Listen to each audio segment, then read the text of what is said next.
Olha aqui, se você quer proteger o seu dinheiro em primeiro lugar e também conhecer as melhores formas para você ganhar mais dinheiro no mundo dos investimentos, você precisa ficar comigo até o final desse vídeo. E ponto. Bolsa de Valores está em queda aí, Bovespa já acumula 4 dias de queda seguido. Muita gente já vinha afirmando que uma das maiores crises econômicas do século pode começar em breve e nesse momento muita gente fica sem saber o que fazer, né? Iniciantes também ficam meio perdidos.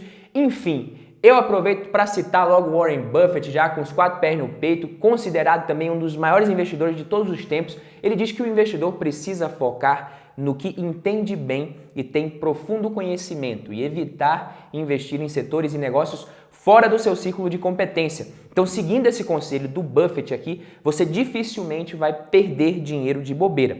Agora, se você tem também a sensação de que você não entende nada muito bem ainda, está começando agora e que seguindo esse conselho você não vai conseguir investir em absolutamente nada, então fica tranquilo que é para isso que eu estou sempre aqui soltando conteúdo, soltando vídeo novo. No vídeo de hoje a gente vai falar sobre tudo: ações baratas, pagadoras de dividendos, fundos imobiliários, economia, renda fixa. Eu geralmente faço esse tipo de vídeo no domingo, mas como hoje é feriado, eu resolvi gravar também sobre isso. Vou responder também algumas perguntas aqui, junto com o conteúdo do vídeo que vocês me mandam no Instagram, na caixinha lá, algumas dúvidas, e falar sobre tudo que você precisa saber. O vídeo está bem completo, então para ele conseguir chegar a mais pessoas aqui no YouTube, eu preciso que você deixe o like agora mesmo aqui no Capricho, se você já é inscrito. Eu sou Badu Vieira, especialista em investimentos, para mais um vídeo do Valor em Ação, beleza? Então vamos logo para o que interessa, né? Revisões em série mostram que a economia global está mais perto de uma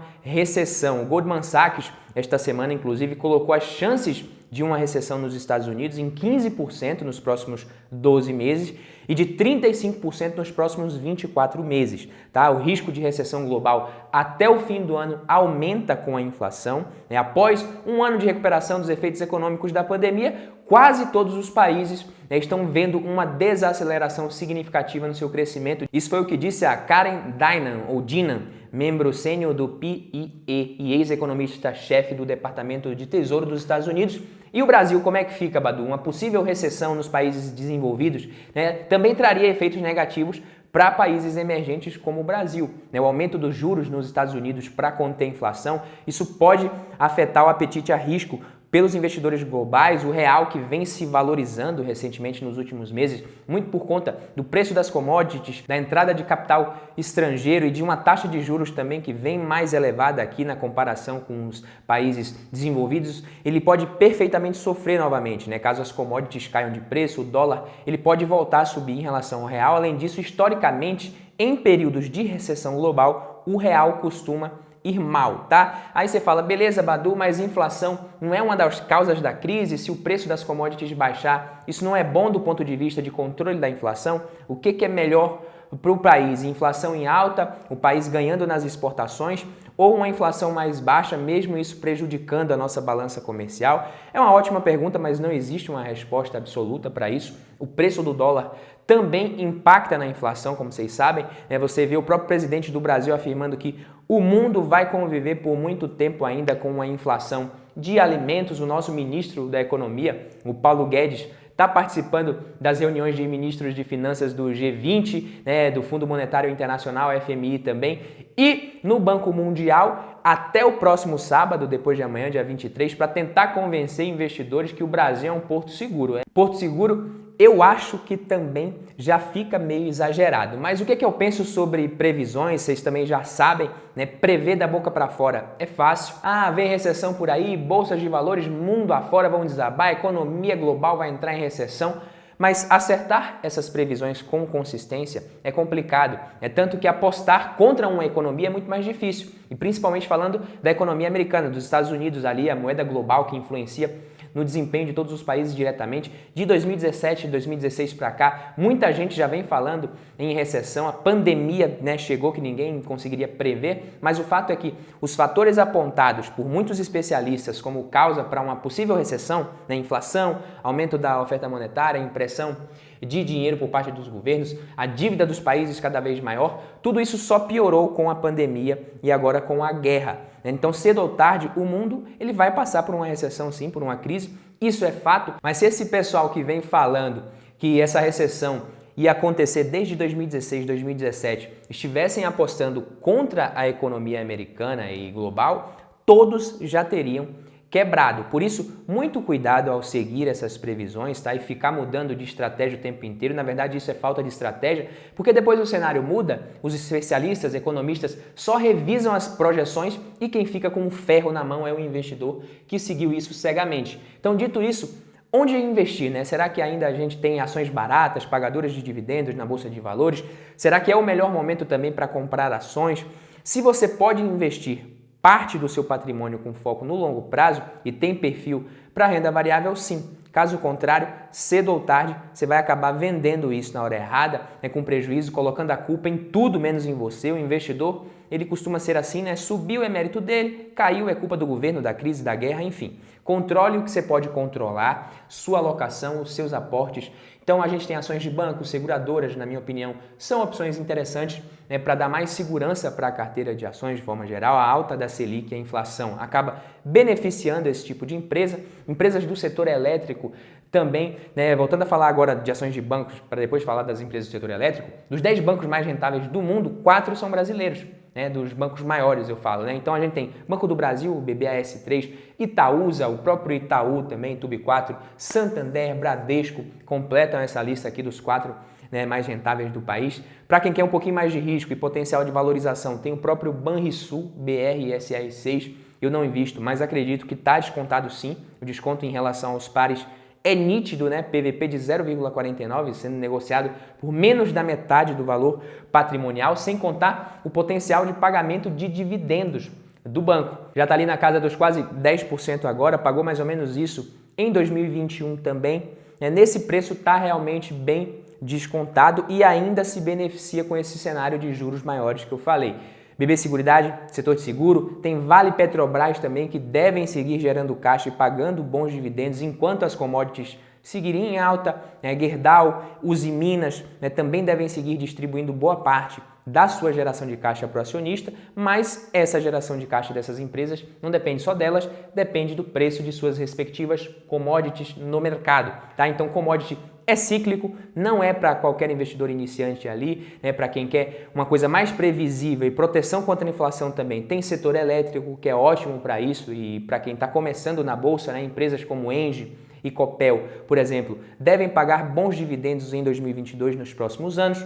E agora vamos falar aqui sobre fundos imobiliários. Mas antes, se você ficou até aqui no vídeo, eu peço encarecidamente, se você está curtindo o conteúdo até agora, né, que você se inscreva aqui no canal, ative o sino para você não perder os próximos vídeos. Tá? Agora falando de fundos imobiliários, realmente, para quem gosta da classe, não dá para dizer que o momento ele não é bom. Tá? O ganho atual oferecido pelos fundos imobiliários está num patamar bem interessante, considerando que essa renda é isenta de imposto de renda.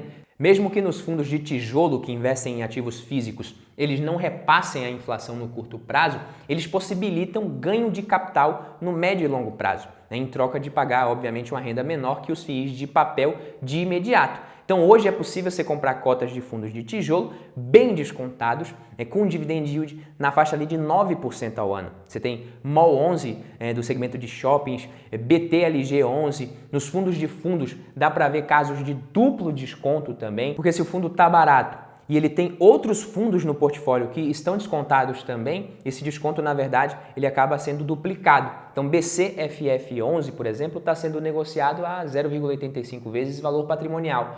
Para quem tem perfil, entende do segmento, HTMX11 caiu quase 60% desde a máxima, PVP 0,64. É um fundo diferente da maioria dos fundos de tijolo, de outros segmentos, né? O objetivo do fundo é a aquisição de imóveis ali, prontos ou em construção, com a finalidade de venda com lucro, às vezes locação também, arrendamento. Ele faz a gestão ativa da carteira para conseguir acertar os ciclos do mercado, tentando comprar na baixa e vender em momentos de alta. É um dos fundos mais antigos do Brasil, atua num segmento muito nichado. A pandemia prejudicou muito, o segmento de flats e hotéis, acabou com a estratégia do fundo ali por um tempo, que não está pagando nada hoje de dividendos, se você for ver, mas pode ser uma oportunidade de ganho de capital para os próximos anos. Quem quiser investir, é claro, primeiro precisa entender desse mercado. Você lembra do conselho do Buffett que eu falei no começo, né? O fundo ele faz amortizações, muitas vezes o valor patrimonial cai nesses momentos, pode cair. Então, invista sempre nos FIIs que você analisar e entender de fato. Só não dá para comparar fundo imobiliário com renda fixa de forma errada, como muita gente faz. Senão você vai sempre comprar caro e vender barato, né? Comparar o yield dos FIIs com taxa Selic e correr para renda fixa só por conta disso é burrice, tá? Ou então começar a buscar fundos imobiliários do tipo high yield só para ganhar mais do que a média. Isso pode ser um tiro no pé também, porque esses rendimentos maiores, eles vêm em troca de mais risco. Então deveria se chamar high risk, risco alto, mas o mercado ele gosta de confundir o investidor, às vezes não saber inglês é até bom nesses momentos, não estou falando que não é interessante investir, mas o importante nos fundos imobiliários é você conseguir ajustar bem a sua carteira, deixar ali fundo tijolo, fundo de papel, uma parcela mais conservadora, mais arriscada, enfim, e pagar o preço certo nesses ativos, tá? Não compra quando estiver na moda que você vai acabar se lascando. Se você montar uma carteira bem diversificada, com bons ativos, com bons fundamentos, em várias classes de ativos e der preferência para aportar no que está sofrendo mais, claro que sem fugir muito da sua alocação, senão você estraga, provavelmente se você fizer isso, você vai se dar muito bem no longo prazo.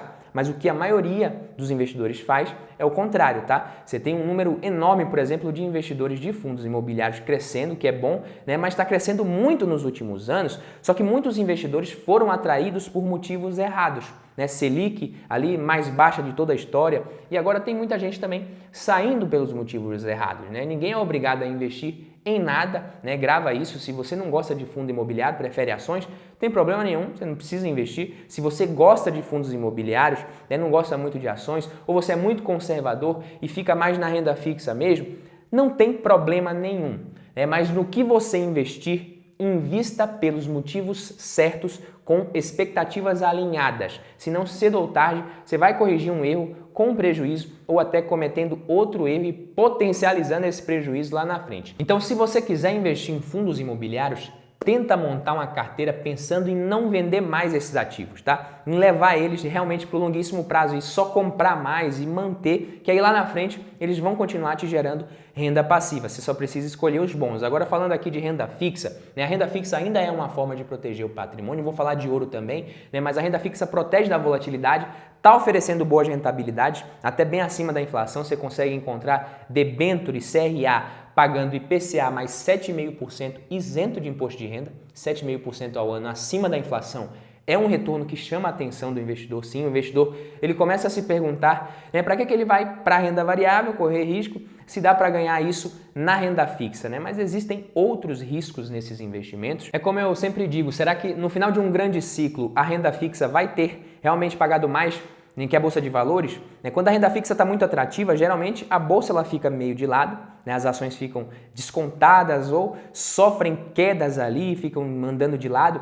E depois que esse título vencer daqui a muitos anos, é possível que esse investidor olhe para trás e veja que talvez ter comprado ações da empresa teria rendido mais do que investir numa debênture emitida por ela. Claro que são investimentos que devem ser feitos com objetivos diferentes, para perfis diferentes também, tá? Só o fato de saber que a empresa está conseguindo honrar seus compromissos ali ano após ano e que certamente vai ter condições de pagar a sua debênture, isso faz o investidor que é mais conservador e que conta com aquele dinheiro naquele prazo dormir muito mais tranquilo do que ele conseguiria vendo as ações oscilarem ali dentro do mesmo período se ele tivesse comprado. Então, numa janela de 6, 8 anos, as ações até poderiam entregar um retorno maior do que as debêntures, mas talvez o investidor não suportaria a volatilidade ali no ano 3 ou 4 e venderia no prejuízo. Ainda ia ter que correr para a renda fixa e não ia achar talvez mais um título pagando IPCA mais 7,5%. E aí você consegue ver a importância da diversificação na carteira e principalmente a importância de investir pelos motivos certos com expectativas alinhadas e respeitar o seu perfil de investidor. E por falar em perfil de investidor, tem muitos investidores que gostam de ter ouro na carteira.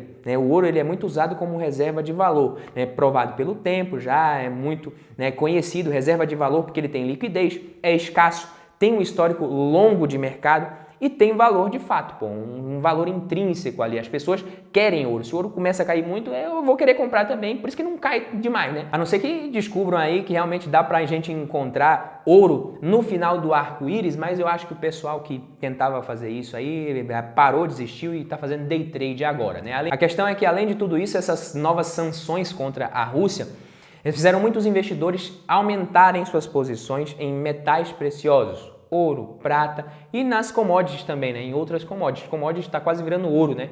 Isso é para trazer mais proteção mesmo, né? O ouro ele já acumula uma valorização de quase 7% esse ano, mesmo com a disparada dos retornos reais dos títulos do Tesouro, né, dos Estados Unidos, dos Treasuries. Mas ouro é proteção de carteira, galera, tá? Não se deve investir em ouro com o objetivo de ganhar e de lucrar muito no longo prazo, né? Define se você quer ter ou não e qual que é o percentual, se é 2, 3, 5%, compra, e se cair você tenta manter, compra mais um pouquinho, que teoricamente ele vai segurar a sua carteira em períodos de crise, tá? E como a gente começou falando do Buffett, eu vou finalizar aqui comentando sobre um dos seus maiores mentores da história, o Benjamin Graham, né, que considerava o mercado como um pêndulo que oscilava entre o extremo otimismo e o extremo pessimismo. Segundo ele, um dos segredos é comprar dos extremamente pessimistas e vender para os altamente otimistas. Eu recomendo você pensar sobre isso quando você for investir, sempre, porque dentro de um ciclo, né, de vários anos,